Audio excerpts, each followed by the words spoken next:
Well, on a day that saw a $33 billion energy deal, oil prices climbed to a 5-month high, settling at about $63 a barrel.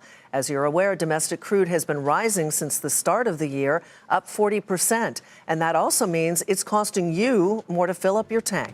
Rahel Solomon is in Fort Lee, New Jersey tonight. If you feel like the cost to fill up has been creeping higher, you're right. I would normally fill up regular like $30. And how much was it today? $40. I actually drive Uber, and the last time I checked in this particular gas station, it was like $2.65, and all of a sudden I see this. Surprisingly enough, it was like 10 cents more. I want to be more conscious about the way where I drive because I can't really afford to go everywhere I would like to go. The average price for a gallon of gas has steadily risen since the beginning of the year.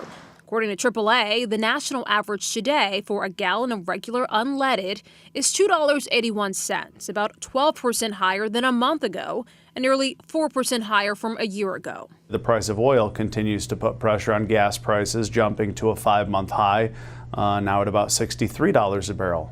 Patrick DeHaan of GasBuddy.com says there are several factors to blame. One is refinery disruptions because of maintenance, both planned and unplanned. Another factor for states out west, March's destructive flooding in the Midwest.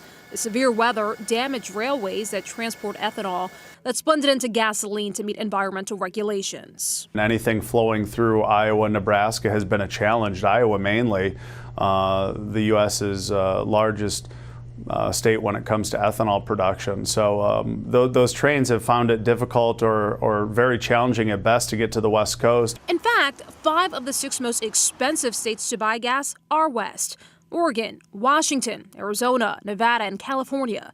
In some places like Los Angeles, they're paying more than $4 a gallon for the first time in about 5 years. Summer to summer, analysts say expect this year on average to be slightly cheaper than last year, with June being the most expensive month and September being the least expensive.